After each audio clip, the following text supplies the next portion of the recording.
joke, or was that the? That's one of them you had to go like 4 miles an hour to get it to work, or something like that. It was okay. I got some good pictures with it. I got some stuff at Bussy that'll blow your mind. Really? I got some stuff at Bussy that'll blow your mind. Oh, I'm sorry. No, y'all good. We're rolling with it, son. I got some stuff at Bussy to blow your mind. I tell you what, when I first went out there, after they reflooded it, everybody's fishing the pad edges. And I was side imaging, and I got some pictures of it. And I was like driving, and I was like, what is that? And it's bulldozer tracks. Really? And I said, all right, so it's a little muddier right here. So we're looking at aerial photos, and I'm looking at the aerial photos. They didn't have nothing. I was like, well, it's a definite area. You can see the mud. So I started following these bulldozer tracks. I said, they're pushing something. And it's pushing brush. And I found brush piles like just out in the middle. Really? And sit right there. I can go to them right now. You can go right to it, and there'll be bass ganged up on them. That's crazy. All right, boys and girls, we are rolling. I got Mr. Tyler Stewart with me. We're going to let everyone introduce themselves here in just a second. But to my left, we got Nick Joyner. Him and Tyler, I'll let y'all tell y'all's story, and we'll be quick with that because we want to get to the Livescope, to the good stuff. Yeah, let's get to it. So anyhow, we'll do a little quick introduction really quick. Nick, tell us who you are, what you do in fishing, what you've done in fishing, and then we'll kind of go around the room. Yep. So my name is Nick Joyner. I'm essentially just what you call a washed-up college fisherman. Didn't do much with it after that, but we had a good run with it, won some championships, and gained a lot of experience. And me and Tyler, we've been friends for I don't know how long. Been a long time. Since probably 2010, maybe even before that. Probably we so. graduated high school in 2013, so we years were friends before that. way before that. Yeah, so we started fishing ponds together, and his dad would wake us up at 2 a.m. and we would go to Fork and then do like a day trip. Yeah. And so that started our fishing career together. Yeah, it was a lot of fun. I mean, we used to tear the ponds up.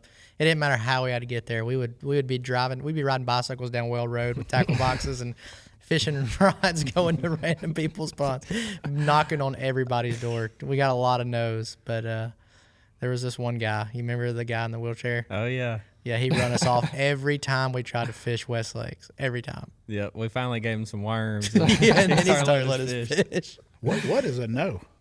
What is a no?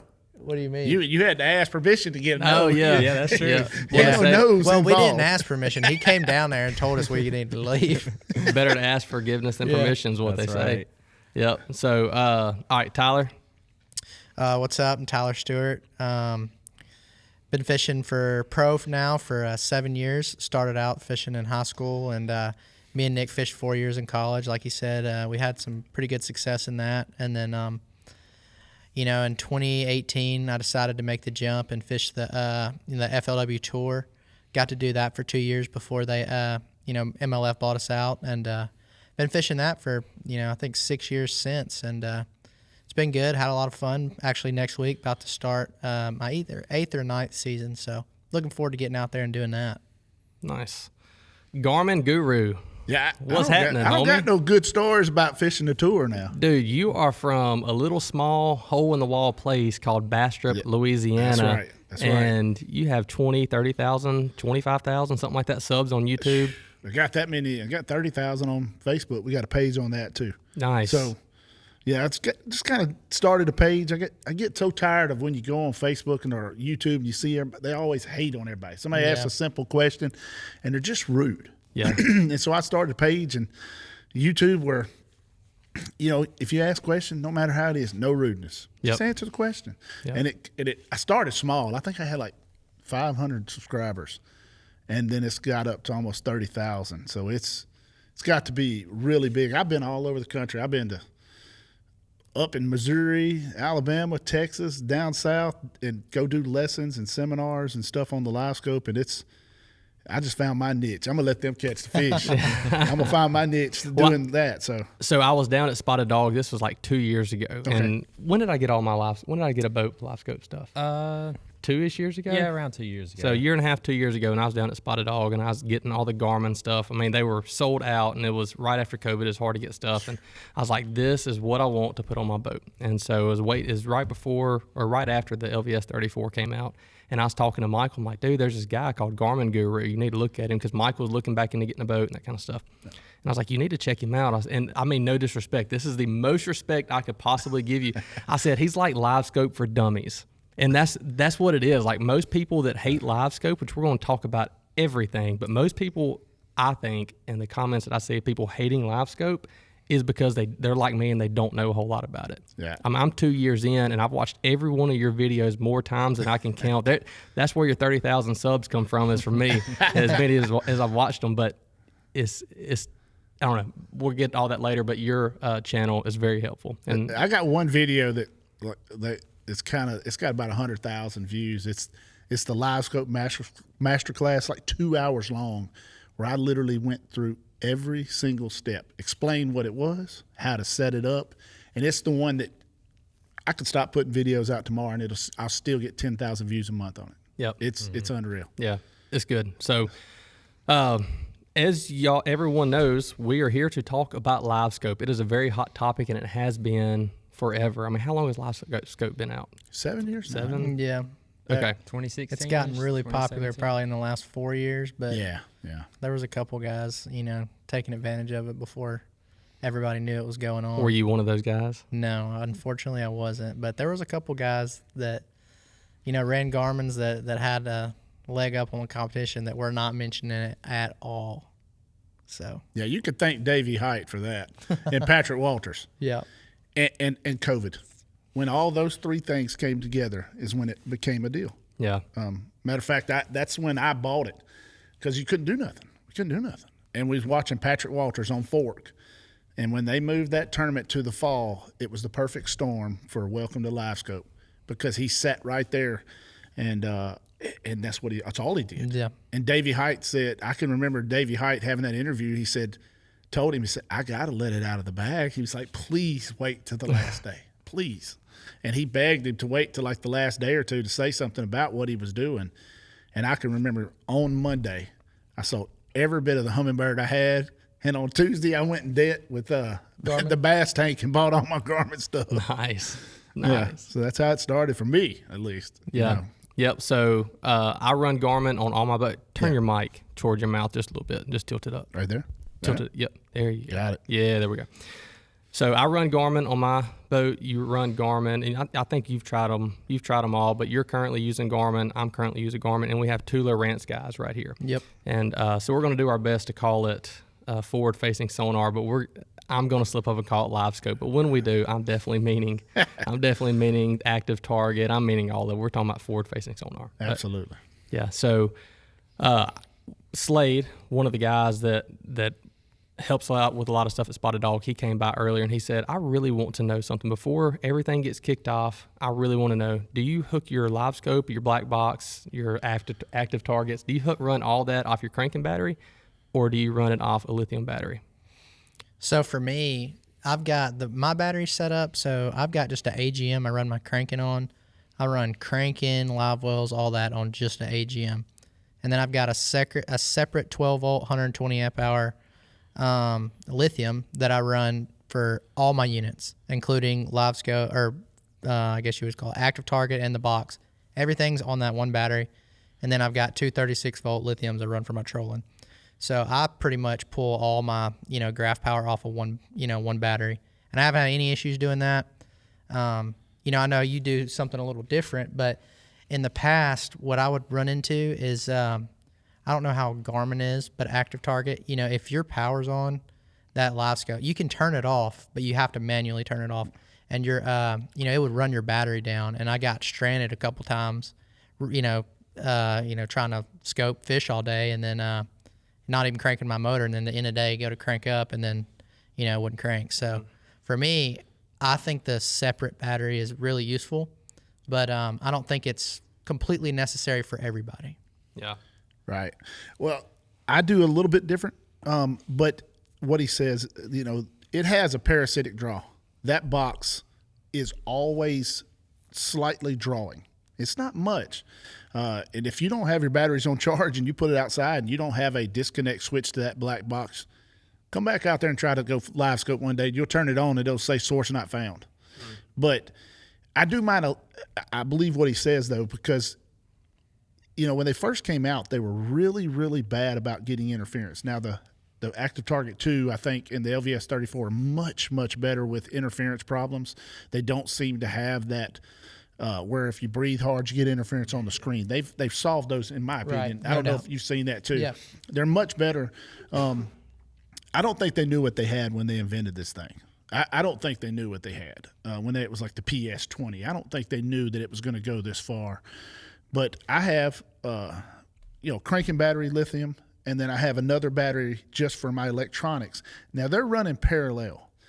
But I think the most important thing, and you might contest this, is having a good dedicated wire to wherever you run to. I run mine to a fuse box up front, and then I put all my units and black boxes run into that fuse box.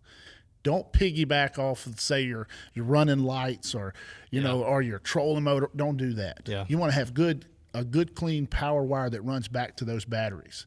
And then you'll find, like I said, I don't find it as much with the newer ones having interference, but when you had the LVS 32 and the Active Target 1, if the live well kicked on, you'd see the fuzz on the screen. I don't see that as much with the newer models, but dedicated power wires is a must. The only time I ever see any interference anymore is if I'm close to someone else that's live scoping and their ping is kind of facing me.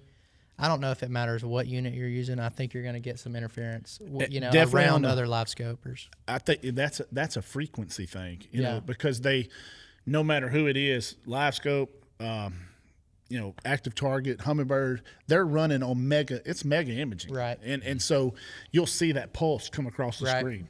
You can fix that somewhat. If you get into an area where two guys are fixing, go into your noise rejection, kick it up to high, and it'll eliminate that. Okay. But there is a byproduct to that. You're going to see a slower return because it's filtering more. So it kind of goes, what I compare it to is it looks like it's in molasses. The bait's coming back. Right. It looks like it's in molasses. The fish are in molasses because that black box is working extremely hard to filter out the noise. Right. And so everything kind of goes into slow motion. But I want to say this. I think at times, filtering is going to it doesn't know what it's filtering. It may filter out the bait, plankton in the water, trash. It doesn't know. It just filters what you tell it to filter to whatever strength. Right. But that's not always a bad thing. Some people, I've noticed that let's say you're working a jerk bait. You see a fish come up, hit it. You jerk it out of their mouth because you see it. Right. For years and years, we've felt the bite and then set the hook. Now we're seeing the bite. Right. Mm-hmm. So you jerk it out of their mouth. Right. How many times have we done that? So what I've learned, this is kind of, if you turn up, say, to medium or even a higher, noise rejection, it puts a delay into your bait. Right. And sometimes, so if you find yourself jerking away, turn it up a little bit, and it puts a slight delay. And by the time you see him hit, he's actually got the bait. You'll keep yourself from jerking away. So if you ever get that problem where you're antsy, and I can see yourself in a tournament where you're jacked up and you're jerking it away, turn up your noise rejection a little bit, and it'll slow down the return. Then you'll go, oh, he's got it. Well, he had it. Yeah. Because it's a second behind. For me, when I see him coming, I just turn away. I don't even look anymore because I have pulled it out of so many of them's mouth that I just, they swim up to it, and I think they got it and pull, and sure enough, I start catching a lot more when they start coming, and I just don't even look at the screen anymore. Just turn away or just look forward or whatever and just wait. So I have go ahead, I'm sorry. Especially when they eat that glide. They come so hard at that thing. And you, it's so hard not to pull that thing out of their mouth, but you have to wait. It's like frog fishing. That's the only thing you can compare it to. When one eats it, you have to let it sit there. But on the glide, if you see one coming and it looks like they've already eaten that thing, but a lot of times they run up to it, and don't get it right away. So you just have to wait until you feel it and then just, reel down and crack them a little bit. Yeah. Well, with the fish that y'all catch and you too, the fish that these guys catch, not me. A lot of times my bait is bigger than the fish that I'm catching, but Yeah, I would get a little bit nervous too. I'd have to have that noise reject on extra, extra high. Whoever made one, I don't care who it is, I'd have to get their unit to get that extra high noise reject. You know what's crazy to me? Forward-facing sonar has taught me so much. Like, you know, everybody's always said, you know, there's no fish just out there swimming around in the middle. Like, you don't catch them out there. You can go put your boat in at Caney right now and put your trolling motor down and just go out there and 30, 40 foot of water. It don't matter what depth in the middle of the lake, and you're going to see bass swimming around.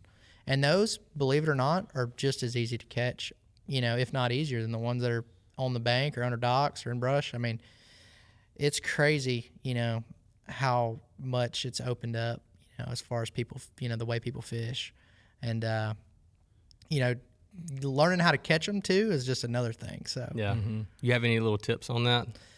for me, it took me a long time to realize, like, used to when I first started doing it, I would get the bait too close to them or let it get under them or do something like that. But what I have learned is to use the lightest weight I can get away with and try to keep that bait at least 2 or 3 feet above their head, like if they're suspended, just swimming around.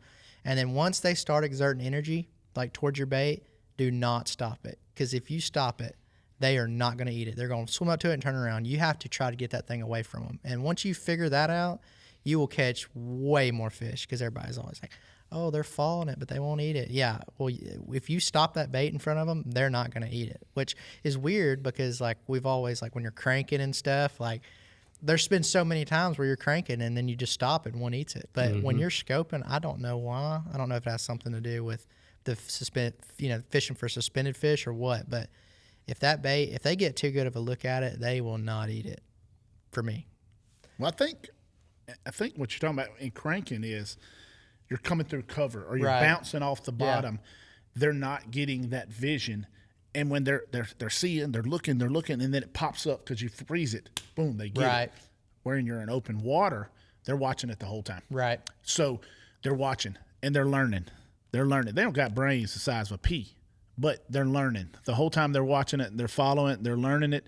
And when you kill it, nothing just stops. Fish don't stop swimming. Crankbait, you're deflecting or you're changing the motion of it. I think it's more of a reaction. But when they're eating a live scope bait, whether it be an A-rig, a glide bait, a big swim bait, or the new little hover things that they throw, they're eating. And so they're looking for something alive, but they're also in open water, just like me and you, and they're looking. You get a deer in a field. Get a deer in a field. I mean, he's always looking and learning. But you get him in the woods, you can get away with stuff because he's walking behind a tree. He never gets a clear view of you. But you get him in a field, he gets a clear view. So what he's doing, so you've got to keep ahead of them as they come. I speed it up a little bit. Oh, absolutely. Keep going, keep increasing the speed, and it's almost like playing keep away from a child. You get it to the point where I just got to have it. I got to have it. That fish can swim faster than you can reel your bait in. Oh, my gosh. Oh, my gosh. Unreal. Another thing, too, like, for me, like, I catch, like, the singles and stuff. But if you can find, like, 2 or 3 grouped up swimming around, and you can just get one to come up and look at it, most of the time they're going to get the other 2 are going to get aggressive, and one's going to get it every single time. Be a frenzy. Well, I think it comes up a competition. They see each other, and it's kind of like, you see 2 kids, you throw a toy on the ground. It's like one kid by itself, you look at it. If another kid grabs it, they all want it. Yeah. And they create that schooling. But here's one thing that I have done, and I don't know if you see it. When I'm out there fishing for fish, I like the ones that don't move. He's just sitting there. That's the ones I could catch better than any of them. The ones that are roaming, they're hard to get on because just as soon as you get the bait to them, they done swam 12 feet over here. But what I have found is I throw 1, maybe 2 times. If they don't bite, I hit the waypoint button and I go. I keep going. I'm not going to spend an hour on one fish. I don't. Now, some people may. But I'll mark it, and then I'll go up, and I'll come back to them later on. A good example is at Lake Fork. I was giving a lesson to a guy, and they were spawning, but it was a severe cold front, and all the fish moved right to the channel. And when I say move to the channel, I mean every spawning female went to the channel. And I was showing the guy how to do, getting his live scope. And I said, look, man, you want to catch some? There's a big one on that stump right there. And we found several of them. And he said, how many times you throw? I said, throw 2 times. 1 time, 2 times. If he don't come, she's just not in the mood. But come back an hour, her mood will change. You know, we all got women. Come back an hour, their mood will change. My wife's going to kill me for that one.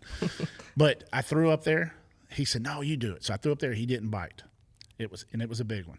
We went to another stump, and I threw up there. First cast caught a 9-pounder.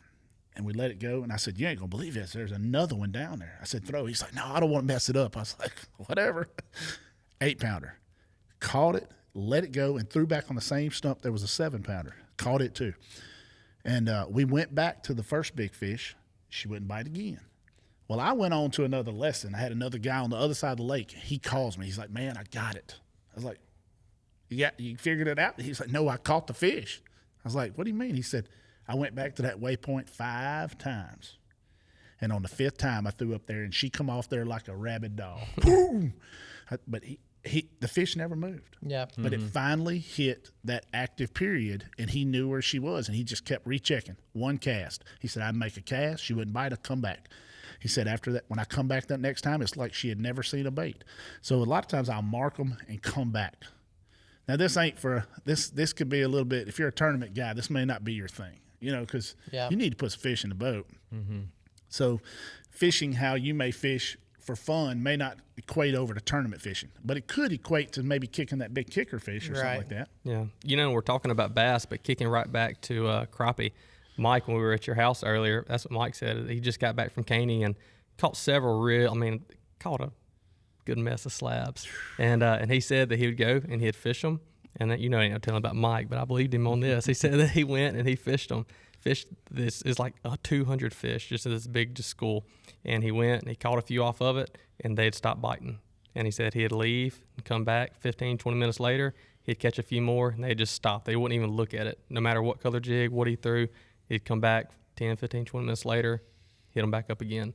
And so there's something to that waiting, which I know that's a little bit different story than what you're talking about with the fish. They definitely got feeding frenzies, or, you know, feeding times anyway. Yeah.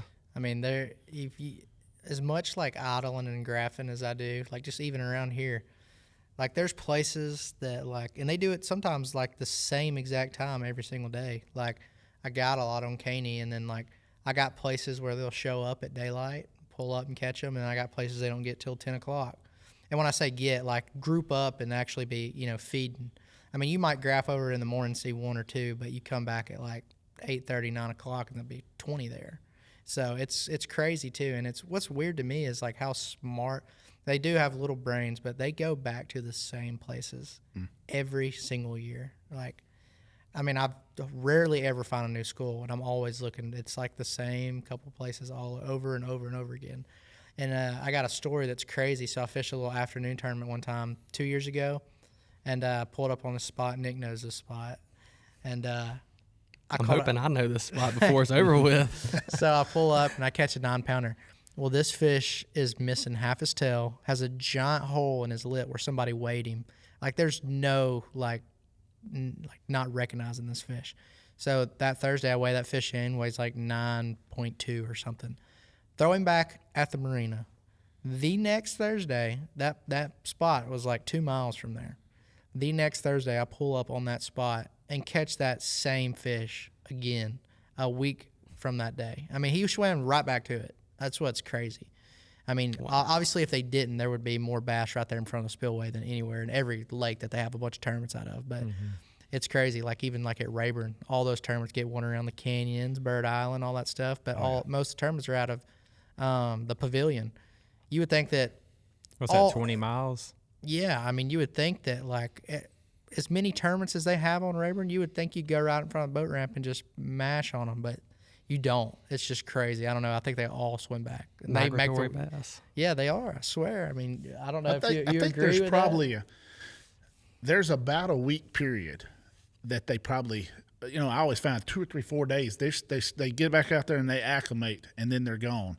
You remember the Ronald McDonald when they used to do it out there at Lazar Point, Washita River? Mm-hmm. For that week, right after you could go to that right there and just mash them. Yeah. Mm-hmm. Mash them. Then it was gone. It was over. But I think they just reacclimate themselves to where but I could definitely say, but to me, let me ask you about this.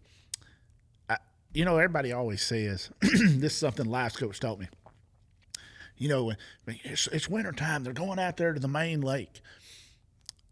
I don't know if that's as true as we always thought it was, that they all migrate. If you listen to people, it's like they all got on a bus and went to the main lake.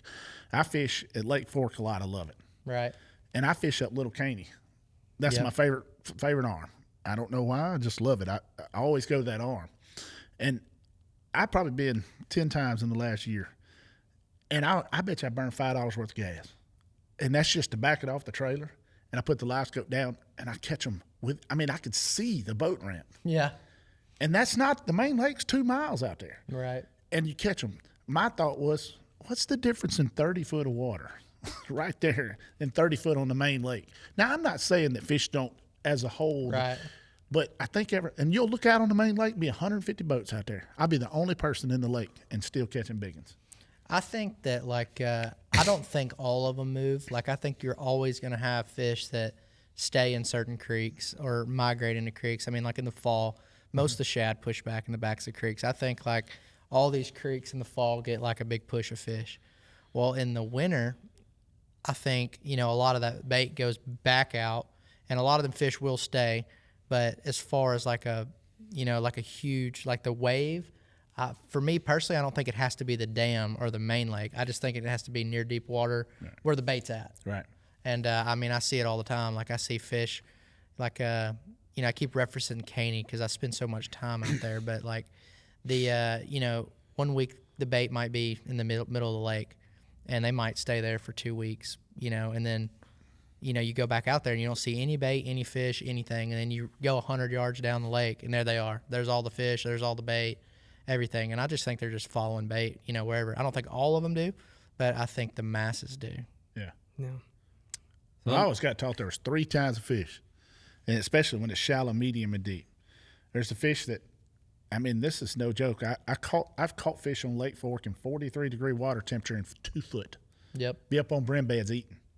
Eating up on brim beds, and that's a whole nother subject. We're going to talk about perspective, but we need to talk about that a whole nother day because that's a whole different demon. But there's fish that stay shallow, fish that, stay deep, and then there's the fish that migrate back and forth. The traditional, it's got cold, so they pull it out. There's the fish, it's got warm, so they pull it in. But I think there's 3 different kinds of fish. Some of them just different. They're just different. Yep, I can agree with that for sure. For me, in the multi-day tournaments, when we got 150 guys, there's a lot of the bank gets beat to death. And we have to make our patterns last for 3 to 4 days. So for me, I always try to find those fish off the bank a little bit, where there might be more coming or move it in or whatever. But I think, you got guys like John Cox who never even turn their graph on that win all the time. But for me, I just think it's easy. It's easier for me to catch those fish off the bank. And for probably for you too. Someone who's spent a decent amount of time with not just forward-facing sonar, but just side scan, down scan. You can go look for them and find them, and when you do find them, they're just more acclimated to catch them than going down the bank with a spinnerbait. Or watermelon red brush hog. Yeah. I just got through telling you better shut your mouth. I done caught a lot of fish on that bait now. Dude, hey, look, bro, I have too. I absolutely have too, but it's kind of going another little topic that is pretty hot right now, and not trying to get too controversial, but I'm not that great of a fisherman. I like to think that I am, and I really enjoy it, but I'm staying up close to the bank or some kind of structure unless I have that forward-facing sonar. If I don't have it, even if I have maps, it's very difficult for me to catch fish without a forward-facing sonar, and that's just because of my lack in ability to know what to do or just being ignorant to fishing a little bit. And I feel like I'm going to use you as an example. You fish forever. All y'all have. Yeah. Y'all fish forever not using forward-facing sonar, and so you know how to fish. And now that you implement that extra tool, that's the icing on the cake. And so kind of going into the next little topic, what are your thoughts on everybody saying they want to ban Livescope? They want to, make it, it's a federal offense to even say the name Livescope or something like that. But that's what they say. this is just my thought. Y'all tell me if I'm wrong, but I think that it takes two different skills. I'm not saying you can't have both, but it's two different skills to know how to use forward-facing sonar and how to catch fish on the level that y'all do versus cutting it off, going out there and just catching fish. I mean, me personally, I think whether you have Livescope or forward-facing sonar, the same guys are going to catch them either way. You take that away, your same guys are going to probably catch them. Same guys are going to win. Same guys are going to cut checks.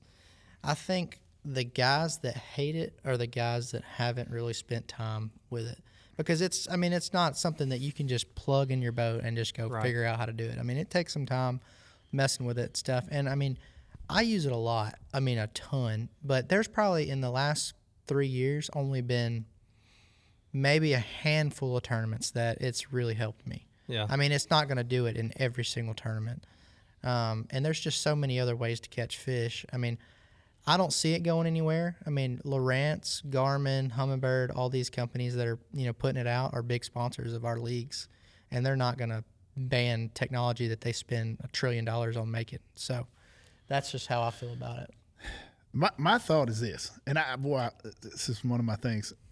I think the people that dislike it, and it tends to be some of the 40-year-olds. It seems to be the older crowd.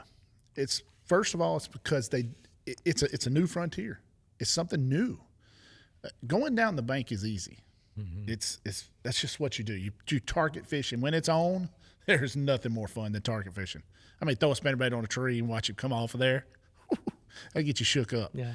But I think, in my personal opinion, and the people that don't like it, there's kind of two reasons, and it goes to the tournament trails.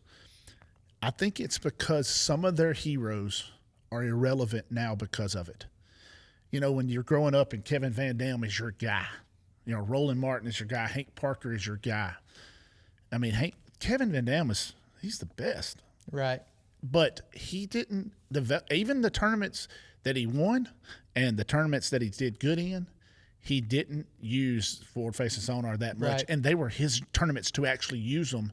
And my gosh, if he would have just used them, he would have blew them out. Wheeler, you give him 10 more minutes, and Wheeler would have caught him on his last victory because Wheeler was coming. He found them. And I think it's because it's making their heroes irrelevant. They're guys, he found the fish. He was now, he used his brain.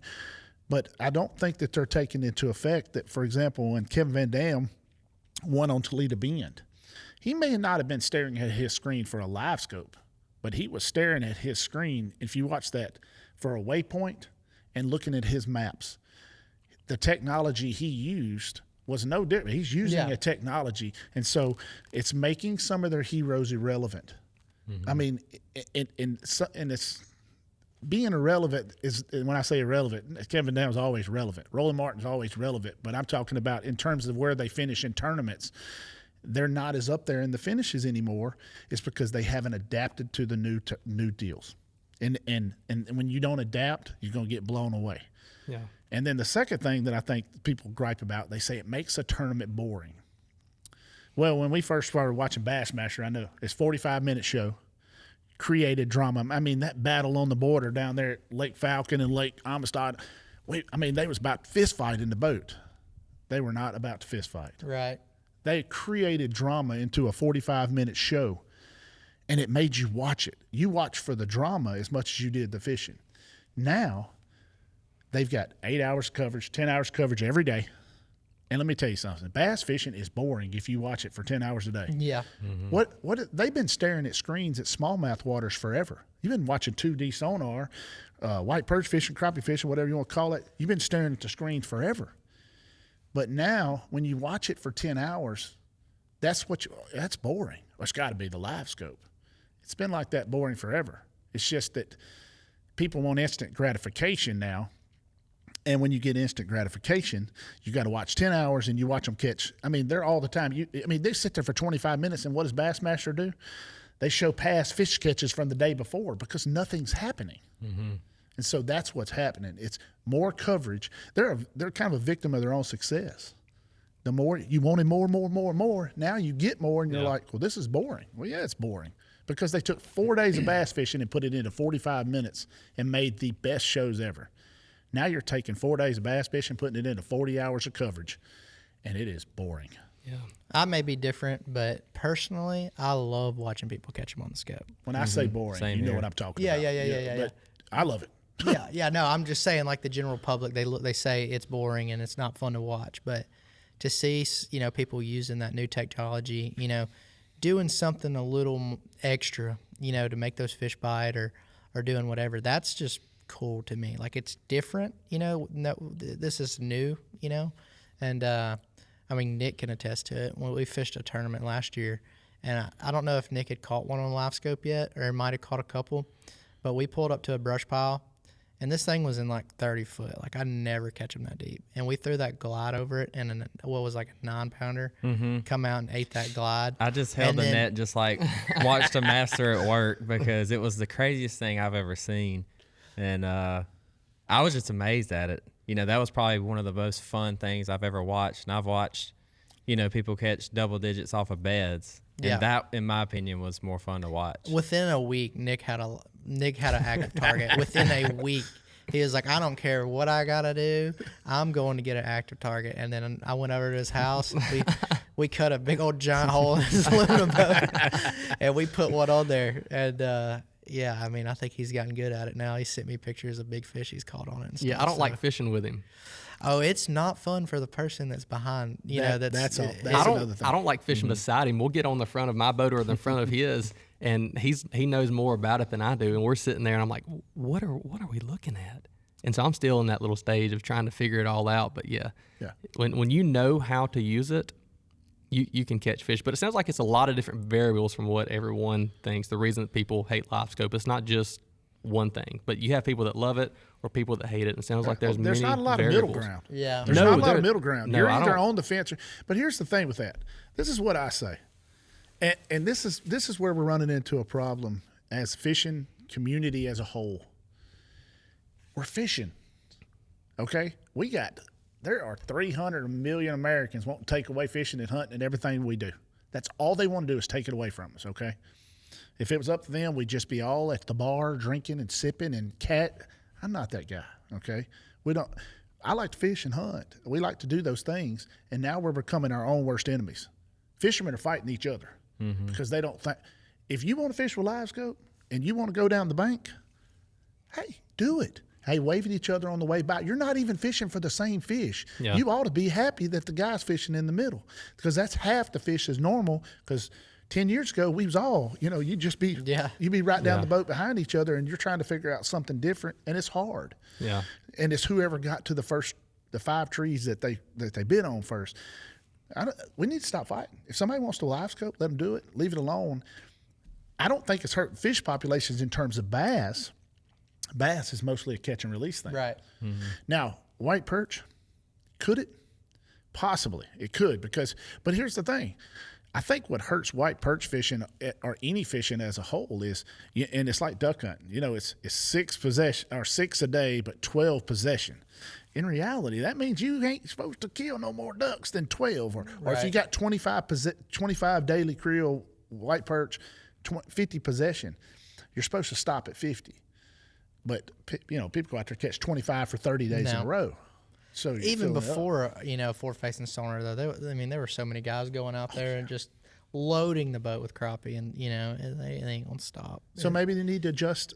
Maybe you need to adjust the limits in terms of that. And so when you do that, the guy's gonna go out there and say, "Look, like a darbone, right? You only keep 7, which just happens to be the tournament limit over a certain limit." So. You've adjusted that limit where you're not keeping 25 giants. You only keep 7. Yeah. But I even see this now. Catch and release fishing and crappie is becoming a bigger deal. People are starting to let some of the bigger Not ones for go. me, son. Not everybody, but they're starting to let them go. When you start to choose a better size. I want to eat the 10 or 12 inchers. That's the one. That's the ones I want to eat. They're the best ones. You get that 3-pounder. It's beautiful fish. I'll let it go. I'm gonna let it go. Yeah. I've got a question. So, you got your Livescope unit. You've decided what side of the fence you're going to go on. Right. And like Tyler said, I've only had mine for roughly a year now, actually a little less than that. So I have very little time behind it. you've got your power running good from your lithium battery. It's running crisp. But I get out there, I drop my trolling motor, and yeah, I kind of know what some bass look like. I kind of understand what some crappie look like, but what am I looking at? How do I differentiate and ID certain fish? This is a good question. It may be, I haven't used the Lowrance as much because I bought it and I didn't really like it, so I got rid of it pretty quickly. For Lowrance, maybe different than Garmin. Why don't you tell me how do you differentiate between a Lowrance bass and a crappie? How do you or do even that? a trash fish? Yeah. So for me, like, you see gar and carp and stuff all the time, catfish.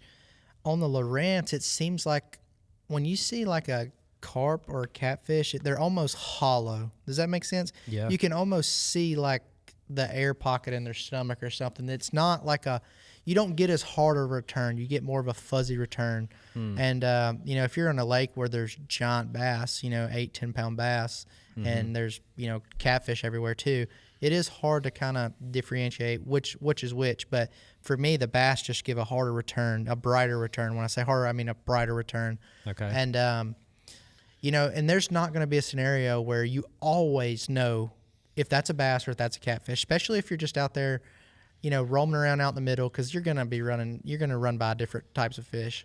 For me, like if it looks like a bass, like as far as giving that hard return, and I throw a bait bite and it shows me any interest, like gives me a little energy towards my bait, I'm going to say, yeah, that's probably a bass. A lot of the trash fish, I mean, I have caught catfish too, jerk bait and stuff like that. But a lot of the bass are going to exert at least a little bit of energy towards your bait and at least look at it. They're not always going to bite it. But and as far as crappie, for me, you've probably done the crappie a lot more than me. But I'm a bass guy. I can't stand them little old jokers. For me, the crappie, I see them more grouped. I mean, they get on stumps and stuff too. But when I'm just trolling around, just looking for roamers, it seems like the crappie are more like in a tighter group. Even the white bass, like they'll be really tight together, and sometimes it'll look like one big fish, but it'll be 3 or 4, of them swimming around together. And the bass, I've noticed if you see like a little wolf pack of bass, 4 to 6 fish, they're not so close to each other. They just look like one big ball. Like they're a little bit spread out, and they're kind of swimming in the same direction, but not so close to each other, touching each other. The crappie seem like they're a lot smaller and just are so close to each other. That's kind of my different. That's kind of how I tell what's what. But it's still trial and error for me. Like I will straight cast at a catfish all the day. You know what I mean? I cast a big gar if that joker's big enough. I mean, I was at Rayburn last year and I seen some in like 8 to 10 foot of water. It was like 10 or 12 roamers just swimming around. I was like, that is bass for sure, and them are good ones. And I was getting them. They were following it too, and I was like, these are got to be bass. I don't know why I can't catch one. Finally catch one, catfish. So, yeah, I mean, like it. I'm sure there's guys that can tell, for sure that is not a bass. But I'm gonna say 90% of the guys that are even good with Livescope are still catching a trash fish every now and again. I say trash fish, catching something other than a bass, other than the target bass. Yeah. All right, so what I found on Garmin is and it's because I haven't really done as much with the fish identification. I've been on Garmin, and it's just what I do in terms of I've stuck to that brand, and so I know I've learned the returns a little bit.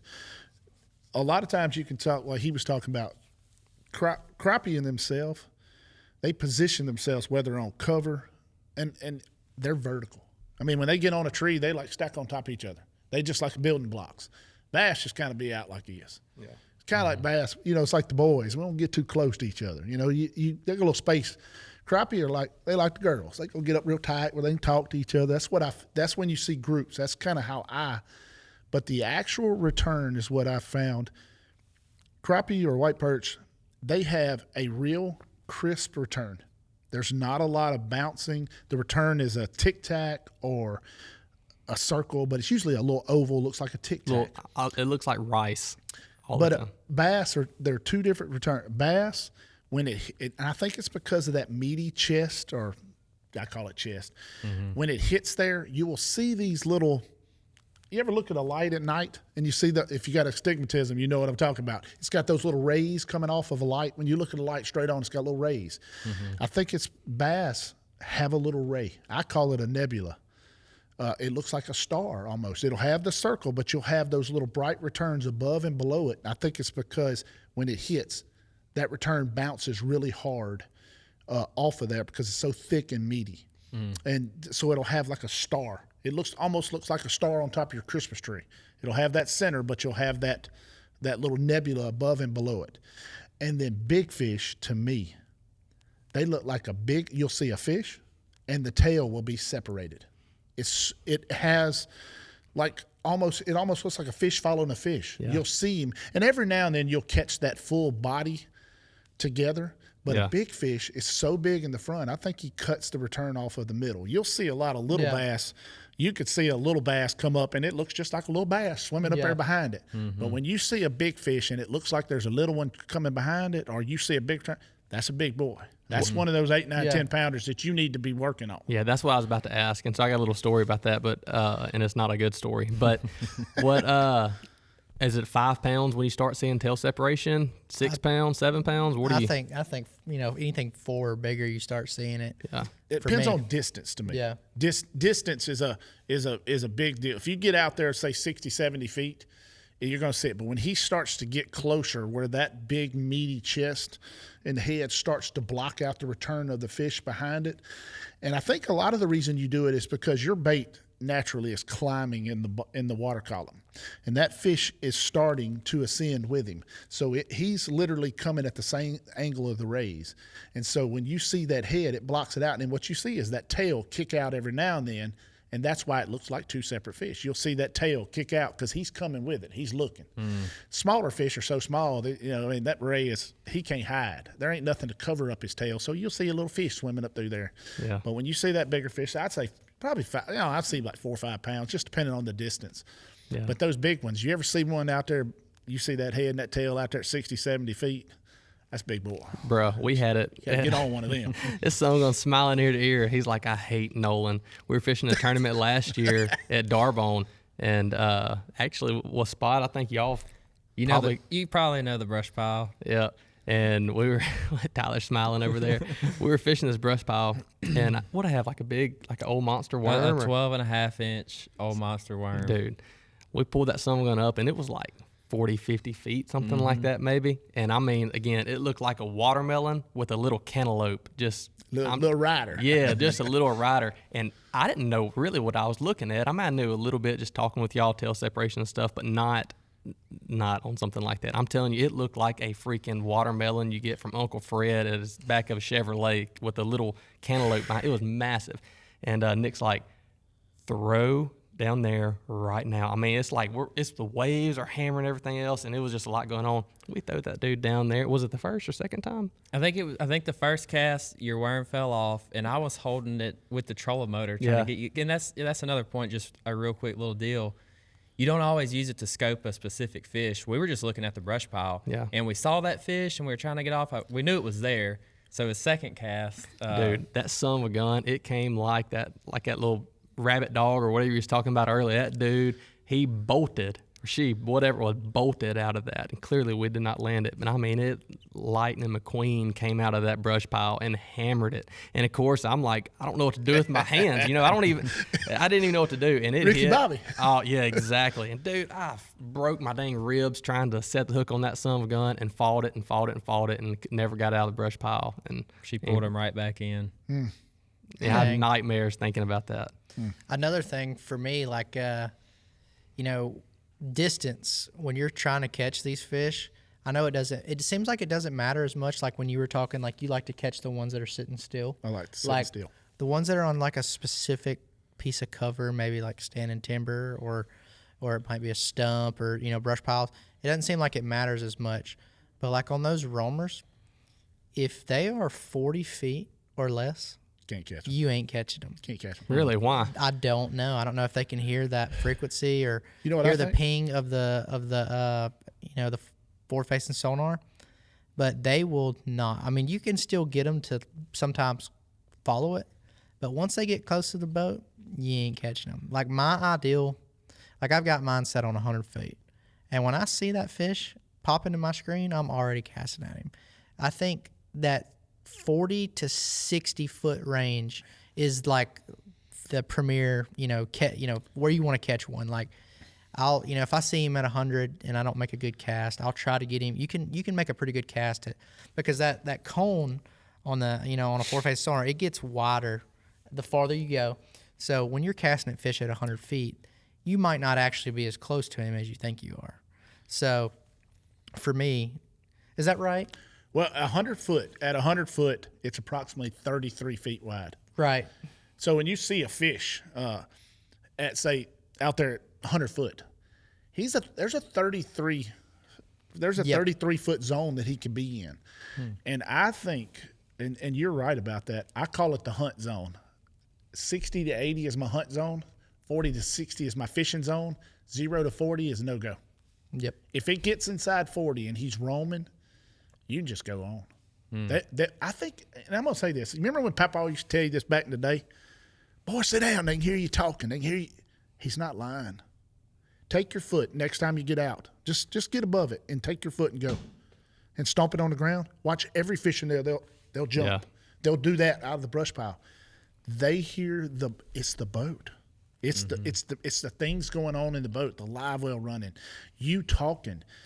I mean, I know y'all have done it back. Well, y'all might not have. I'm a little bit older than y'all. I was around 4 cell phones. Okay, come on now, but with can and string. I mean, you've seen it back.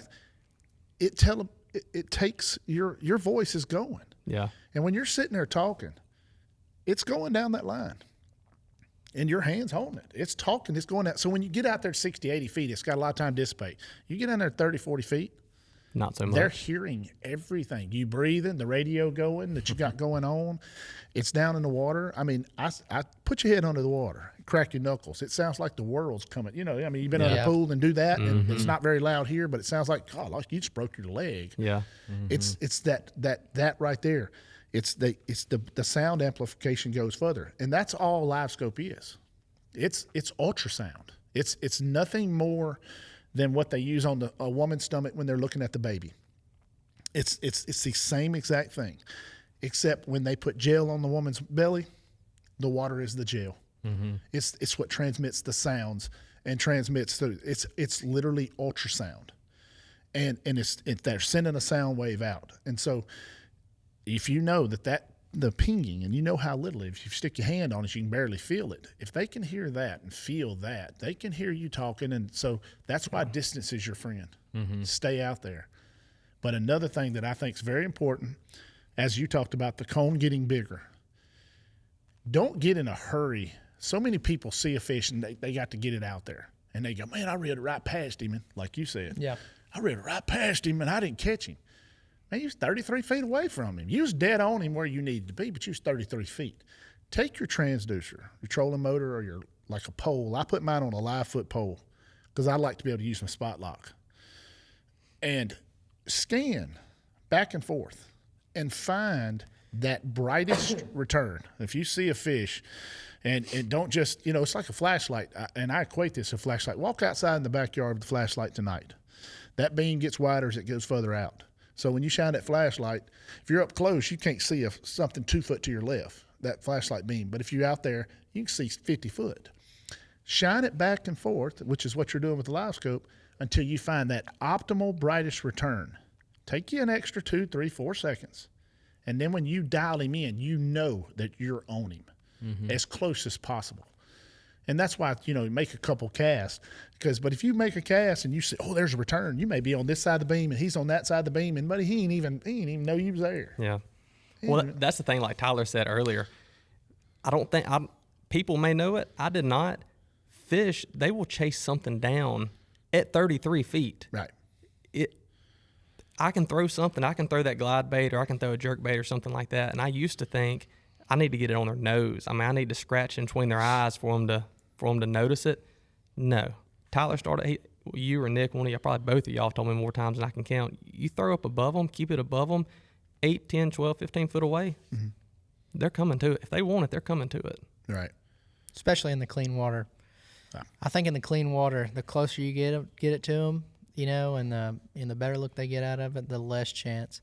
We were at what was that lake? And it was some lake in Georgia this year. the water was super clean, and we were catching spots. And spots are aggressive. But if you got that bait within 5 feet of that spotted bass, he'd come up and look at it, but he would not bite it. So, and a lot of those fish were close to the bottom. So I was trying to keep that bait like 10 foot up. And when they start exerting energy off the bottom, like he said, try to like almost get it away from them and speed it up. And yeah, that's, it was weird, but that's how you would catch them. Just keeping that bait away from them, not letting them, get too good of a look at it. Yeah. Mm-hmm. Do you have I know you do. I've seen it in your videos too. Right. But me and you, we have our transducer on our Ultrex. So I actually have it on the trolling motor as well. For me, it's a lot easier to hunt with it on the trolling motor. Yeah. If I was doing a crappie deal or something where I was just always spot locked, I could see where the pole would be more beneficial, or even maybe doing one on the pole or a turret and one on, while you're hunting. That would be really good too. I've just gotten so used to just having it on trolling motor and just hunting with it. That's what I've gotten used to. And like we talked about, you've got the Garmin, I've got the Active Target. The Lowrance is pretty much plug and play. Yeah. Like there's not much you have to do. Like someone that was just getting into it, that really didn't know how to set up a unit hardly at all, they can buy Lowrance and plug that thing in. Really, the only thing to mess with at all is your color palette and your contrast. For me, I run my contrast like on +7 is like the highest I'll go. Just from 0 to 7, depending on the water clarity or cloudy or whatever. But you can honestly leave that thing on 0 and go catch fish with it anywhere. Yeah. And that's one thing that I really like about it. Yeah. We have to tweak our Garmins some. You go in different types of water. To get that optimal clarity, in my opinion, yeah, you gotta tweak it just a little bit. Okay. But when I go and I get that LVS 34, when I get it dialed in, it's the best picture that I've seen. I want to throw something back to you about the distance deal before we leave there, because it's been on my brain, boy. Come on. And he went. I was like, God, I want to get that in there. What I have done, and this is to help, find something that's bright colored. It can be your lure dropper, your lure knocker, your A-rig, whatever you may use. Drop it down in the water, and when you lose vision of it, let's say if you drop it down and you lose vision at 5 foot, just about double it for how far you need to be away from that fish. So if you've got 5 foot of visibility in the water, remember the fish live there, they see better. You want to give them about 10. Like you was talking about, it's ultra clear, you can see down. Right. You want to give them double the distance. If I lose visibility at a foot, I can get in that 2 foot range. If I lose visibility at 2, I want to keep it 3 to 4 above their head. You want to keep it on the edge where he knows it's there, because what you talk about, the number one thing is you want to. I equate it to a big dude sitting on the couch. There's all this food sitting in the refrigerator, and he ain't gonna go over and get him nothing. But if he gets up, he's gonna go get it. So if you can get them to exert a little energy and come, especially the bigger ones, if they ever come, they're gonna get it. They're going. So you want to keep them just to the edge where I got to go get it, because if you get it too far away or too close, he's like, I can see it too good. But if he's too far away, I can't. So that's it. But what we talk about, the settings. You're right. Lowrance is a more user-friendly type deal. In a way that can be a good thing, because you plug it up and you pretty much you go. But in terms of really dialing in a beautiful picture, I think that's where you go over to Garmin. And now I played around with it for a couple years, few years now, and I have come up with this kind of like this little ultimate settings, a little package of settings. And a matter of fact, I filmed a video today. Muddiest water I'm gonna tell you, it's so muddy. You hit the trolling motor, you can see the mud go away like that. It was bad. Golly, it was bad. And when you find that, I've kind of found this ultimate type, what I call like the ultimate settings, where I don't change it. Muddy water to clear water, I don't change. What I do change is the color palette. You'll notice some color palettes show artifact far more than others. Some color palettes don't show a lot of artifacts. Some color palettes, they show everything in the water from the waves on the water. So instead of, when I found the perfect, what I call the perfect settings, I'll use the different color palettes to help clean up the picture as opposed to messing with my settings. You go to messing with settings, you can jack a whole lot of stuff up in a hurry, and you might not know how to get it back. But once you find those ultimate settings, start playing around with color palettes. If you're using, say, if you're crappie fishing, you might want to use a blue color palette because it has fish intensity show up as red. So it's easy to see a crappie in a brush pile.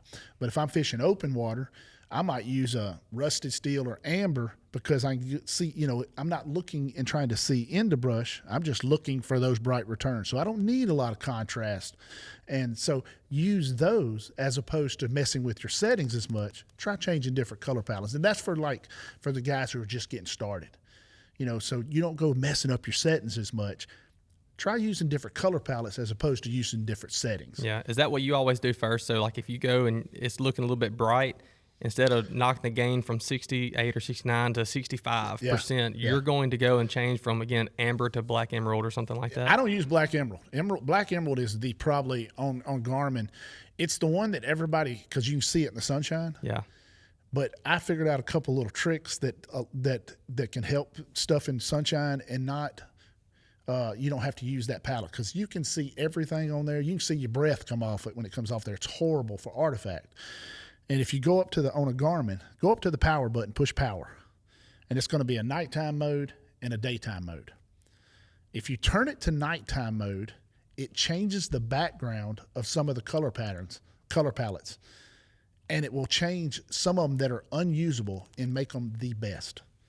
And the way I figured it out, I got out there for daylight one morning. I was fishing for white perch, and it was a blue, and I was like, man, my blue ain't never looked like this. This is awesome.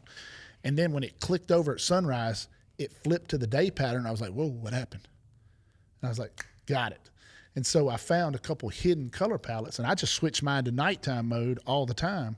And I use the blue, makes it, use the blue, and it changes that color palette from a light blue to a dark midnight or black, and things change a little bit. So I found that to be the best for seeing in sunshine because you get that good contrast. That's why everybody likes black emerald, because you have a great contrast between the background, but you see so much artifact. And so I found that little tip, just to find some extra color palettes that people didn't even know were there. You run nighttime all the time? All the time.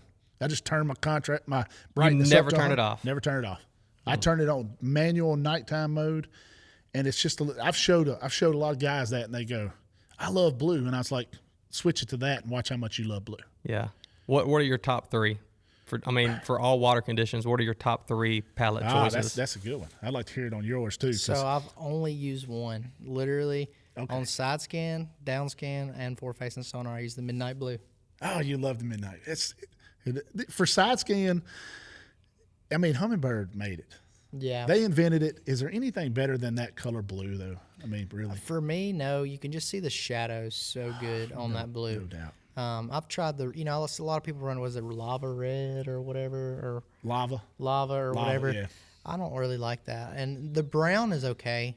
The brown was good on. Yeah. But for me, you can just see the shadows, like especially when you're graphing, you're trying to side scan.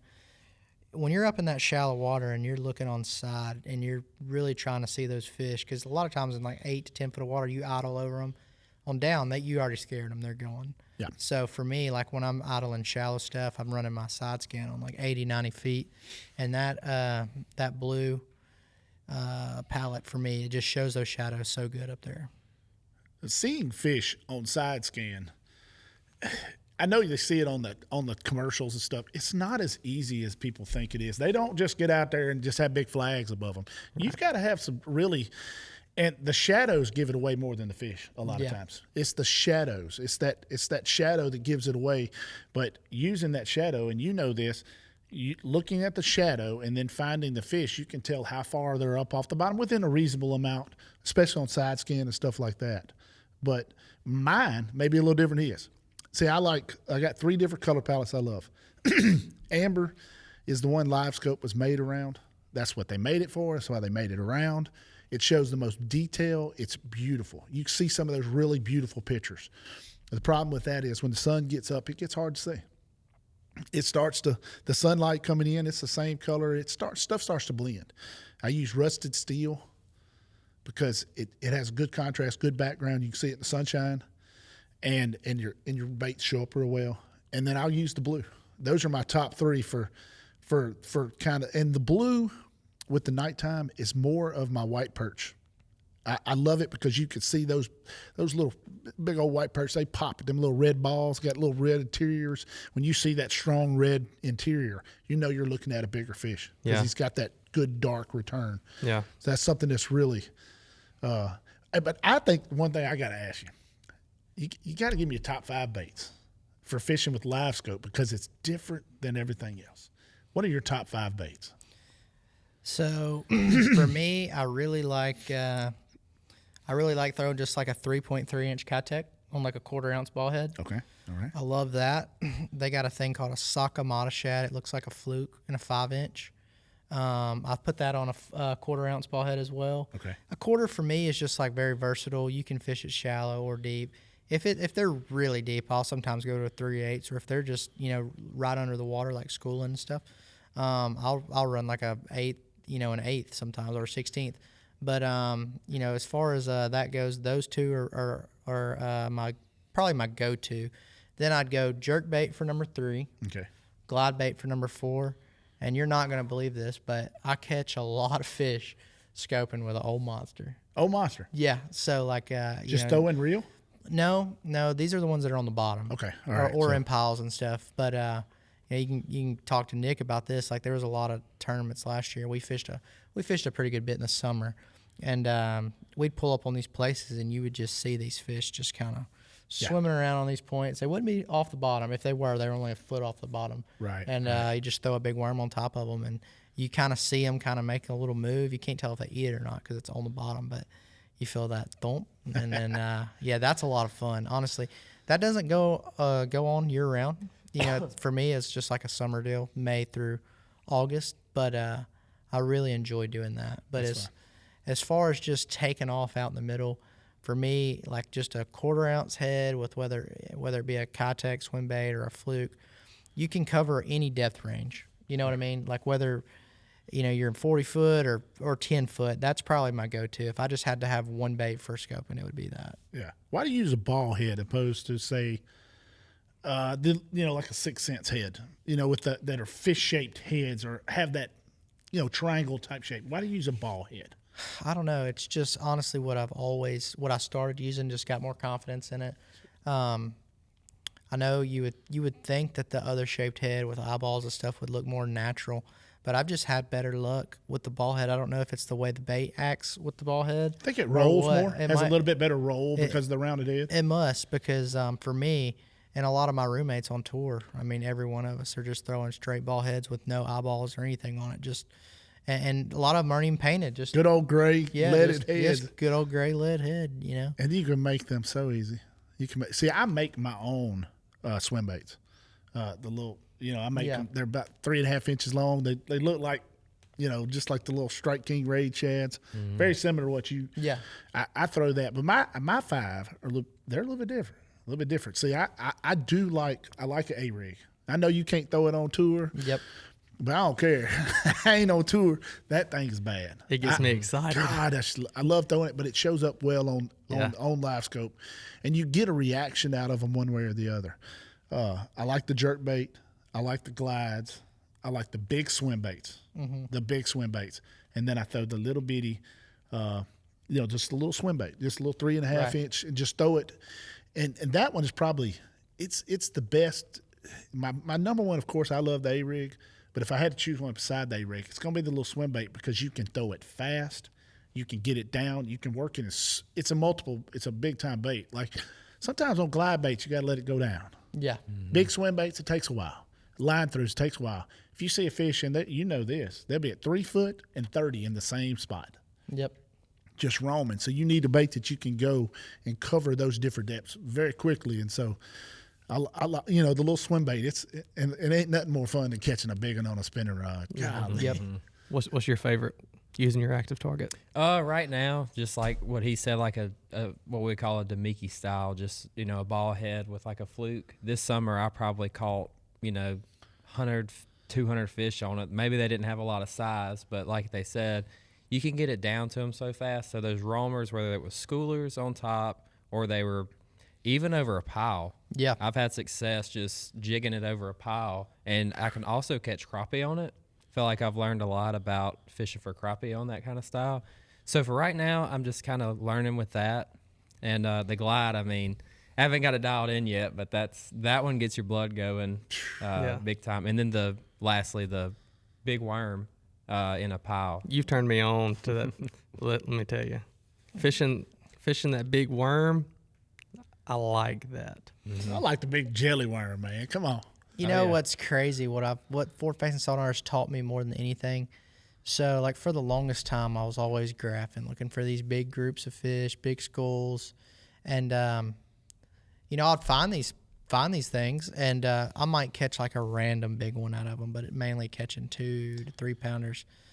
What forward facing sonar has taught me, like, you can pull up on like the most obvious looking point or hump on the lake where you think a big one would be, where there might not necessarily be a school, and troll around on it, and you will see them. Like me and like all last year, like I was catching giant bags, and I was fishing the most obvious community hole stuff in the world. Not necessarily at schools, but I would pull up, I'd troll around on the point, and I'd see, 1 or 2, cast at them with that big worm, and then go to the next one. No rhyme or reason. Sometimes I'd only catch one there and not catch another one there for 4 or 5 more trips. But, I mean, you could just jump from point to point and catch those fish when, before forward-facing sonar, you just didn't know if those fish were there or not. Yeah. Well, speaking of, like, catching fish and knowing if they're there or not, all 3 of y'all, if you had to go, just say Caney, or not even Caney, a body of water that God just struck and just made, it's just popped up right there. Y'all have never fished it. You know nothing about it. You just know it has monster bass and you're about to go win some money on it. If you use forward-facing sonar, or you could use forward-facing sonar, just your maps, looking at contours, looking at topo-type maps, or looking at side scan, down imaging, we'll tie those 3 together. Which one are you choosing? If you've never been to this body of water before. Tournament angler, I just like to hunt big bass. Give me a Livescope. I don't even need the side image. Are we only picking one? Yeah, you can only pick one. I mean, if you're going and you have to put, is this like a deep clear? Like, is it like there's a lot of variables? And I know it is. The point I was trying to make is, I get there's multiple points I was trying to make with that, but I guess really the main one. If I could just have one thing out of all of them, yeah, like what do you put more confidence in? If you need to go catch fish, are you putting more confidence in your It's so hard for me to choose between forward-facing sonar and downscan, because before forward-facing sonar, I spent so much time looking at downscan and was pretty successful with it. Like, for instance, if you go to the Tennessee River and they're in the summer and they're on the ledges, it would take 1,000,000 years to troll looking for those schools with forward-facing sonar. Right. But you could idle all day with downscan and find every school out there probably. Somewhere small like Caney, where you could troll the whole lake in a week, I would choose forward-facing sonar. But so it's just kind of, it was like the scenario. It would be, it would have to depend on the scenario. Yeah. But I definitely, if I had to take one off my boat and fish this year, I would probably go with forward-facing sonar, because we got 2 smallmouth events this year, and that is such a game changer for smallmouth. I mean, if you see a smallmouth on that thing, he's biting. Talking about your active target? Yeah. Oh, wow. So that's you see, the difference is what he's doing is he's thinking in terms of schools, tournament type fishing. I don't think like that. Mm-hmm. I mean, I go to Fork and I literally go for one fish. When I go to Lake Fork, I go for one fish. I literally, like I said, I've spent 10 times. I bet you burn $5 worth of gas. And that's just putting it on the trailer and backing it off. I back it down in the water. I might idle 100 yards, and I just go to looking in deep water. I just go looking for him. And I might spend 6 hours finding one, but when I find him, that's what, that's a difference in where he's trying to find the school. So where I don't even use side imaging. I don't even turn it on. I mean, I really do not turn it on my boat. It might even be broke right now. I'd have to go look, see if it's not glued up to the back of my boat. Yeah. I don't turn it on. It's just a difference in styles and difference in and I ain't got to never fish for smallmouth. I'm so jealous of that. Golly. I'm so jealous of that. Yeah, so like one in every 30 largemouth bite when you're casting at them. Oh gosh, yeah. So I'm gonna say like 2 or every other smallmouth you cast at bites. They're aggressive. I mean, they are so aggressive. I found them in Champlain last year. Believe it or not, I pulled up on a buoy and I was catching them. I was running a pattern. I was just catching them off the rock piles off the buoys. Yeah. And so I pull up, I catch one, and I while I'm messing around coaling or whatever, I drift off out in the middle of the river channel. Okay. I'm in like 100 foot of water. All right. And I stand back up, and the current was so strong, I realized I'm like 100 yards away from that buoy. So I'm like trolling back to the buoy, and I'm in super deep water. Well, I just see a fish out there. And this thing is in like 20 foot of water, sitting over 100 foot of water, or however, it could have been 60 foot of water. It was just deep. That's all I remember. My Livescope wasn't set deep enough to see the bottom. And so I toss a drop shot out there, and I see it going down, and then all of a sudden, all I see is the fish swims over there, gets it, and then I just see the weight hanging under the fish with a drop shot. Oh my and then next thing I know, I look over here to the right, there's another one. And then I catch him, and then I end up catching like 10 or 12 just out there in the middle of nowhere, and every one of them were over 4 pounds. And wow. In that tournament, I had like 2, 21, 22 pound days off something I found on accident with forward-facing sonar that I'd never found with anything else. And then another thing that's tough about forward-facing sonar, that last day the wind was absolutely crushing, and so we were dealing with like 3 foot waves in my trolling motor. I couldn't keep it in the water there the 4th day or the 3rd day, and that gets thrown out the window when you can't keep your trolling motor in the water. Yeah, absolutely. I can see you having to use the spot lock. That's where and it's still coming out of the water, but that's where having a turret or a pole on there is really right. That's where it comes in handy. That's why I like to use my spot lock so much, is because like if I get in an area where there's like a fork, there's so much timber. So there's so much to look at. And I'll just hit the spot lock, and fishing into the wind, that's very important. A lot of people, fishing in the wind's always been something. Right. But it's even more important with Livescope or active target for, and I'll pull up and I'll scan and I'll work I'm looking at each tree, each little thing, and if I don't see anything, I'm going to pull up 20 feet and look again, because the angles change and they're hid behind them. When Livescope first came out, it wasn't designed to go on the trolling motor. You didn't get a trolling motor mount with it when they first brought it. You had in the first few packages, until they realized what they had. They didn't know what they had. They came with a boat mount. It came with a mount to mount it to the back of your boat. That's what it first originally came with. Made a full circle there. And then it went to people started using it on trolling motors because they could see, and people started adapting it. But it originally was made to mount on the back of a boat.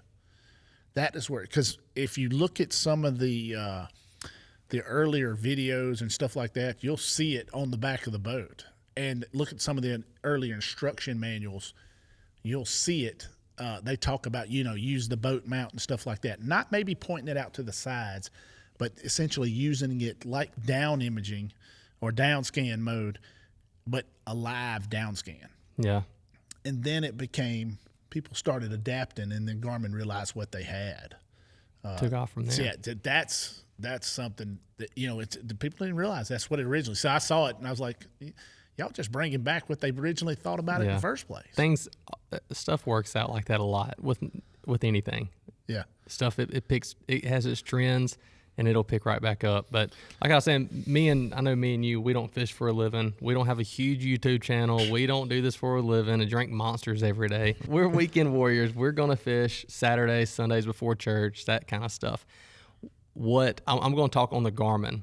So what is a weekend warrior setup? Because it's expensive. Like the Garmin stuff is not cheap. So if I'm coming in and I have like my boat, I have an Express XP180, and I want something that we can duck hunt in the morning out of. Right. I can deer hunt tomorrow evening out of, and then another day I can go fishing out of. So what is going to be the best setup for me when it comes to a Garmin setup? for the weekend warrior. Yeah, because most of your people are weekend warriors. Yeah. Most people Most work during the week. Most people are going to be. It's expensive. It's $16 or $12.99, whatever they are now for the transducer and the black box. Yeah, I think it's like $1,600. You're gonna have $3 to $4 grand depending on what you get minimum. $2,500. Yeah, and if you want to, you need to test the waters because this ain't for everybody. This is not for everybody because the coolness wears off in about 5 minutes. It wears off it very quickly when you don't catch a fish. When you realize that you just don't drop it down in the water and go catch a fish, so. You don't do like some people spend $3,000, $4,000, $5,000, $6,000 and you go, I got to sell it because it ain't worth but about half on the way out. Start with like a 93, which is a 9-inch unit, 93 UHD or UHD2, and get you a 34. And the transducer. LVS 34? Yeah, and the transducer will go up.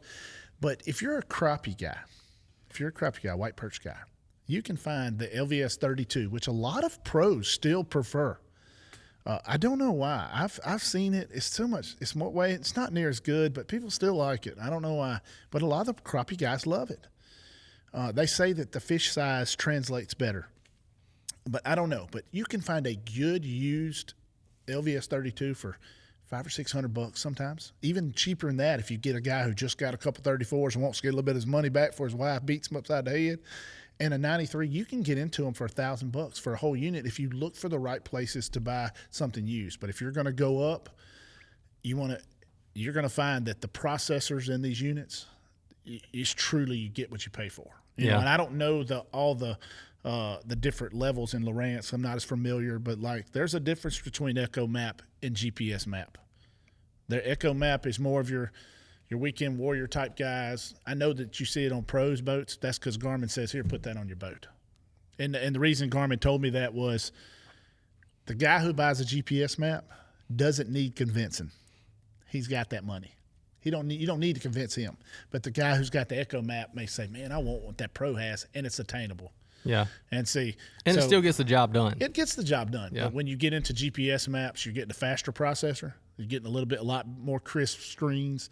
The pixel ratios are going to be about the same. It just is a brighter, more vivid picture, and you'll find yourself seeing that better target separation and things like that. Now, Lowrance has got they got HDS Lives. They got 37 different. They confuse me with what they got, but they have a nice system too. They have a real nice system. Yeah, as far as Weekend Warrior and Lowrance, you can get a really good picture with any of the HDS units and even some of the the lower end units as well. I would highly recommend trying to get an HDS. The Lives are like the last year's model. As far as affordability, they're going to be cheaper than the new pros. And as far as active target 1 or 2, I would say the 2 is a little more crisper, on the bottom. But you can catch plenty of fish with the 1. Nick's got the 1 and he catches them with it just fine.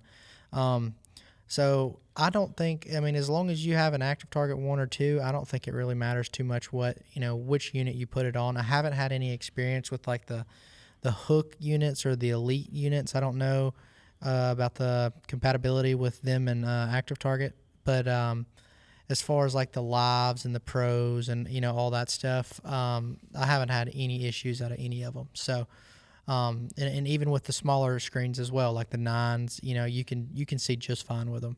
So I've been running 12s over the last couple of years. In the last 2 years I've ran 16s, but for me, just the bigger picture, I'm blind in one eye, so I can barely see as it is. It's just easier for me to see. But I have no issues, with even the smaller ones. Like I said, the 9 inches. Yeah. Do you see a difference between running a 12-inch versus a 10-inch graph on clarity? Because that's one thing you see every forum. They talk up. Everybody says. I want to use the biggest screen that I can afford. I'm going to use the biggest screen I can afford. I've recently switched to something a little different, which is, and it's coming. I see a lot of the pros. NBT. Mm-hmm. NBT is that the big one? Yeah, make the 22-inch. I got a 22-inch battleship. I had 2 units up front. I had 2 12s. That's awesome. I had 2 12s, and then I had one at the console. And then, but I would find, because what I do is I run one perspective. We could talk about this in another deal. I run one perspective and one forward all the time, especially when you're out chasing. It is awesome for finding schools of shad fast because you can see that 135-degree cone and you can find shad and then turn right to them. Whereas turning a forward back and forth looking, it takes a little while. You're scanning. It takes a lot of effort. Your leg be wore slap out. But I'll find the schools of bait fish on the forward and then on the perspective, then line it up. But I found that when I was doing that, you're looking up, down, up, down, up, down. And I don't know about you. You get iPhone neck. Livescope neck's about as bad, too, after a day. It'll wear you out. Your neck, you feel like you've been in a car wreck. You ride home the whole day trying to stretch your neck over the back. And so I went to that unit, and it piggybacks off of my 1243. So I just got my 1243 at my console, and I got one 22-inch up front. And you think, man, that's 22 inches. Well, you got two 12s. It's actually smaller in space because it's side to side. And it's actually like an 86-16. This is no joke. I think they're like $6,000. Yeah, they're expensive. But you can put a 1243, which is you can find one used or buy it at a store for less than like $2,500, which still ain't cheap. And then put that one on there. It's 22 inches, and it's half the price of an 86-16. Half the price. And it runs off and you want to talk about fun. Especially when you're crappie fishing. You out there, you got it at 30 feet, and you got literally 10-foot section is represented by 7 inches of screen. Yeah, that's awesome. It is so much fun. Son, you can see that little Roadrunner spinning down there. You can read Roadrunner on that thing. Are you running 2 16s? So I ran 3 16s last year. I ran 1 in the console and 2 up front. But this year, I haven't really decided what I'm going to do yet. I've still got my 2 16s from my last year's boat I'm going to put on there. And then, I don't know if I'll end up adding another one again or just run the 2. Because with the 16, I can shrink down the map and still kind of see what's going on and still have a big screen for active target. So yeah, nice. Well, I know we need to talk about perspective. I think I want to save that for another episode. Boys, we're an hour and a half in. Oh, that's fun. I didn't even realize. I looked down. I was like, my wife's like, I got food for you at home. I have my phone. I keep looking at it. We all kind of keep looking at our phone. Like our wives are texting That's us. what she said. I went to eat. Do you want me to pick something up? Yeah. And I was sneaking a text in there. Yeah, it is. My phone. I got my timer on that. It is 6:35 on a Friday night, and I'm sure all of our wives are not super happy. I have mine on Do Not Disturb, and my. I ate that. They all know what we're doing. Yep. But yeah, no, I think we do appreciate all of y'all listening, and there's a lot of good information. This is not going to be the last time. I thank y'all for coming on. Right. I do want to get if each one of y'all last little takeaway when it comes to Livescope. Really pushing for not even the naysayer, but just a beginner, because that's where most people fall into the category is the beginner. Right. Or even if you've been having a Livescope since the 32s first came out, you're still trying to get it down and you're still trying to get it dialed. And so we're definitely going to plug your channel in a second, and then Tyler, you offer some really good information as well, and Nick, you do too. You don't have a million people following you, but the content that you put out and stuff is good as well. So. But last little takeaway for kind of the noob Livescope, or someone looking to get better. Let's just say that. Someone wanting to get better at Livescope. Right. What's the little takeaway you got? I tell you what, it's in fish behavior. I think that I've learned more in the past 2 years about fish behavior than I ever thought. And so you need to be very open-minded when you use a Livescope. Be open-minded. Real quick is like, remember when we first started fishing about a tree? You thought, man, in my brain, I thought a fish just butted up against a cypress tree and he sat there looking. And then when I got Livescope, I realized that joker never stopped swimming. He's all around the tree. He's moving in, he's out. So a lot of times you throw up a tree and you don't catch one. You've heard those say, it's left, front, right, move on. Man, I threw at trees 10, 15, 20 times, but the fish would always be moving and he'd never see it. And then finally you'd line it up. So be open-minded and trust what you're seeing. And that's very hard. That's my little take. Yeah. What you got, Nick? My takeaway so far, like I say, my experience is very limited right now, but it's just, for me, it's just a lot of fun. It's something I could take my wife out, my future kid out, and they not knowing much about fishing. And, if I'm fishing the bank, I'm going to be able to cast a little better than them. But if I have if I'm sitting in one spot Livescoping and there's a, brush pile full of crappie, it's easier for them to see it, and they play games on their phone, You know, so it's almost like playing a video game. People call it video game fishing, and for me, the takeaway, it's just a lot of fun. Go out there, have fun with it. You know, don't take it too serious. You know, your teenage kids, they could probably do it better than you can. So just go have fun with it. Yeah.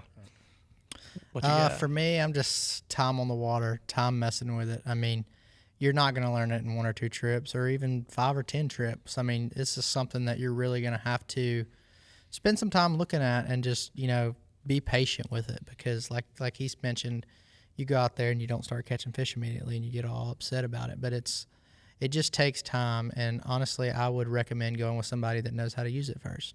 And, you know, let them show you kind of what they know about it, maybe catch a few fish on it. Because that's the biggest deal is, you know, back when I got it, there wasn't a whole lot of people around here to kind of show me how to catch them, or like the things about like trying to keep the bait away from them. So I spent a lot of trial and error messing with it. So I would just recommend, you know, trying to get with someone, you know, maybe going on a guy trip with me. There you go. That's what I'm talking about. I mean, both Yeah. of y'all both have Mine's those totally options. different than his. So I just deal with electronics. I deal with dialing in your units, making sure that you got them. Can't tell you how many people show up with it and it's pointing backwards. Yeah. Yeah. Making sure you got it set up unit, making sure that you've got, you know, the detail, and then kind of teaching you about the settings, whereas he may be able to go into a little bit deeper, show you how to catch those fish with it. Yeah. That's 2 different things.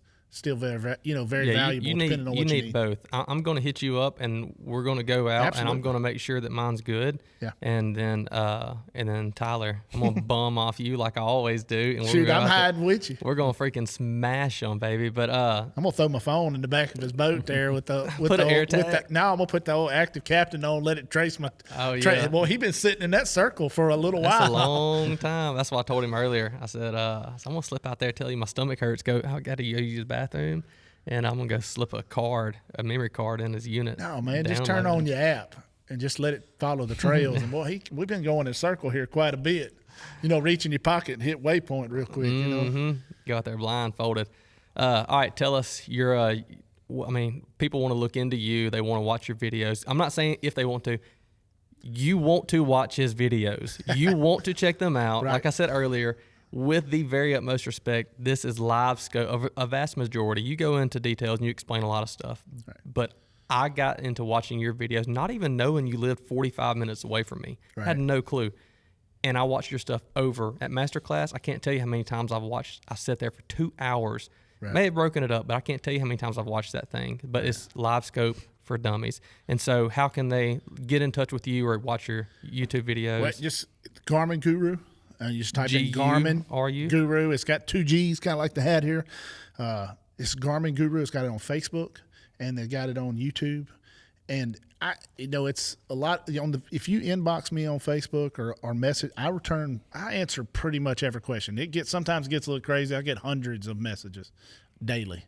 Matter of fact, you can see them right there. That's somebody putting a message in right there for me, and it's constant. But I try my best to answer. Yeah. And you set up the little trips with me and things like that. But I don't. A lot of times I've talked myself out of trips because somebody will want a trip, and I'll say, look, you don't need it. Just talk to me over the phone, and I've answered the phone calls. My wife's like, you got to shut it off. Stop. Yeah.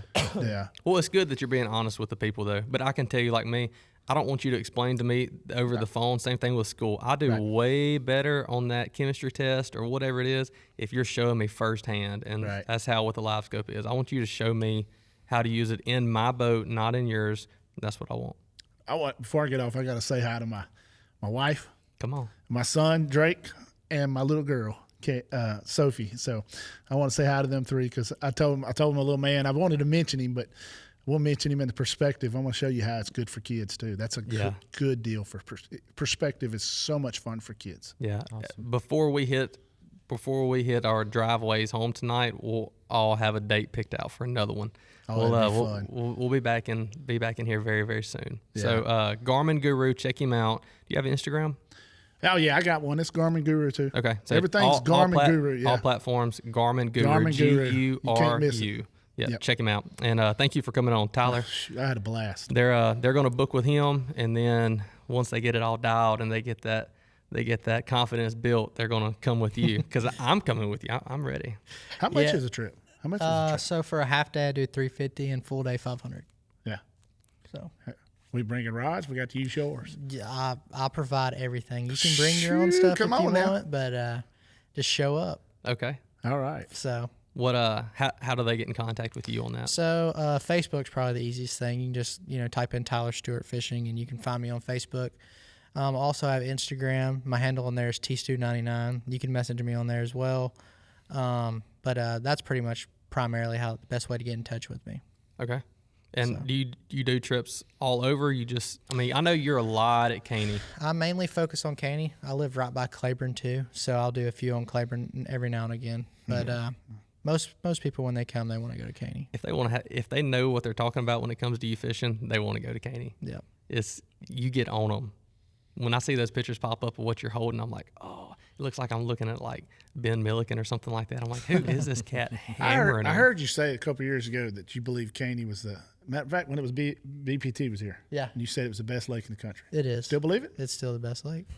There's not another lake in the entire world where you can go and consistently catch 7, 8, 9 pound bass. I mean, I had two buddies come in from Gray Buck was one of them. He fishes the Bass Pro Tour. John Hunter and a couple of other buddies came in last night and stayed with me.